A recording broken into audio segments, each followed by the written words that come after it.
Hello everyone and welcome to another episode of What Makes Gaming Great. I'm Grant Dillon and this is the Throwback community.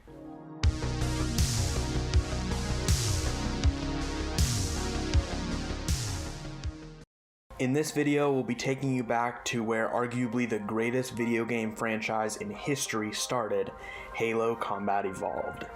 Halo CE kickstarted console gaming for Microsoft and made it possible for the Xbox to be what it is today. There's a lot to unpack here, so let's get right into it. Not going to happen. Give him hell, Marine.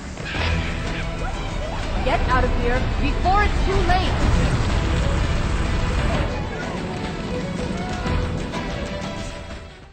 Halo's development started in 1997 when Bungie was a studio of just 15 people in South Chicago. It was originally supposed to be a real-time strategy or RTS game, but in 1998 Bungie founder Alex Seropian decided that the game would become a third-person shooter. Bungie eventually was able to gain an audience with Apple CEO Steve Jobs and had the opportunity to show Halo at the Macworld conference in 1999. On a Macintosh, using OpenGL.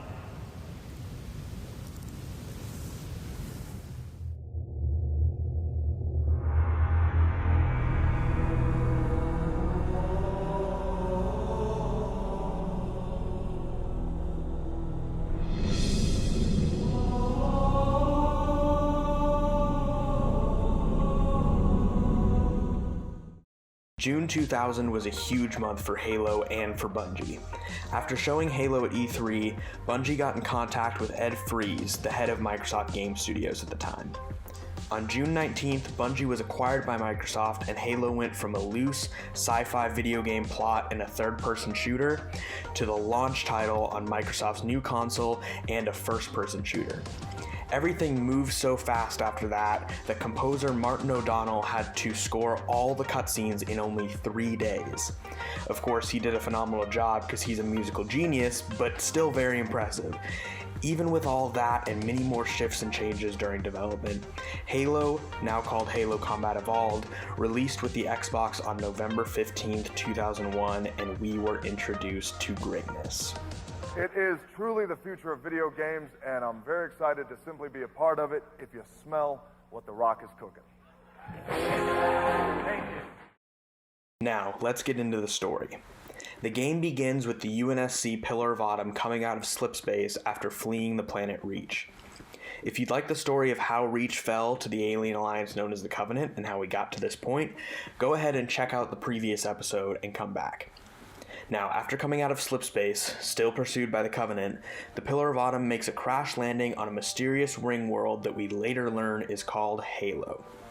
Upon learning that the captain of the Autumn, Jacob Keyes, has been taken captive by the Covenant, our main character, the Master Chief, also known as Sierra 117, also known as John 117, and his AI accomplice Cortana round up the survivors of the crash and rescue Captain Keyes from the Covenant cruiser known as the Truth and Reconciliation. And are holding him aboard one of their cruisers, the Truth and Reconciliation.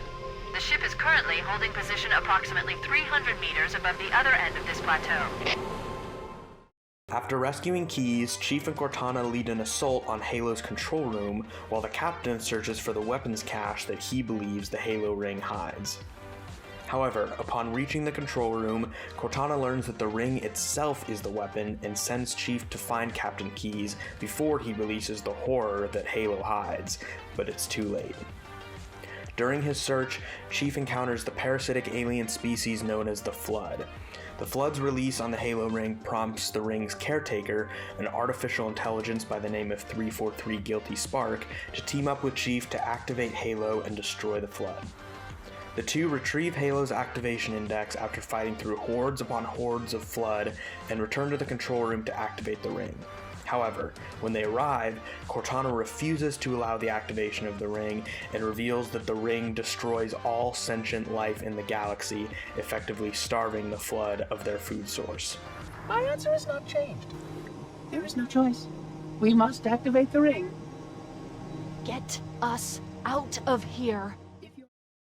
After learning this, Master Chief and Cortana decide to destroy the ring as an alternative way to stop the Flood and the Covenant.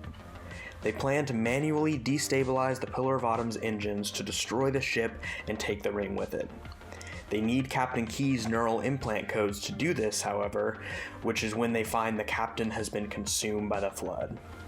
Chief removes the captain's neural implant from his remains and proceeds with his plan to destroy the ring.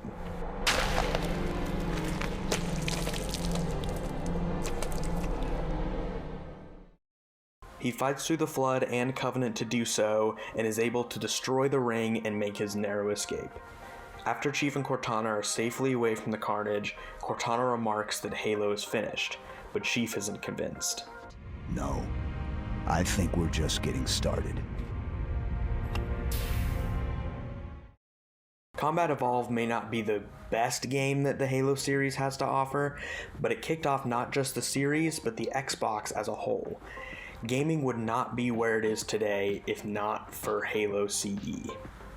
Now, in 2011, the game was remastered for Xbox 360 by 343 Industries as a 10th anniversary celebration. You can now also play the original and anniversary editions of the game as part of the Master Chief Collection on the Xbox One, Xbox Series X, and PC. I don't know what to do. How much firepower would you need to crack one of the engine's shields? Not much. A well-placed grenade, perhaps, but why?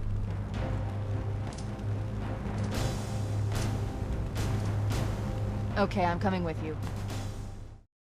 Well, everyone, that's Halo Combat Evolved, and I think it's time to wrap up. Thank you so much for watching, and we hope you enjoyed this episode of What Makes Gaming Great. Make sure to check out our Instagram accounts in the description, and be sure to join us next week for episode 4, where we'll explore one of, if not the best game in the series, Halo 2. As always, like and subscribe. We'd love to have you as part of our community. Stay safe, everyone. Love yourself and others. Dylan out.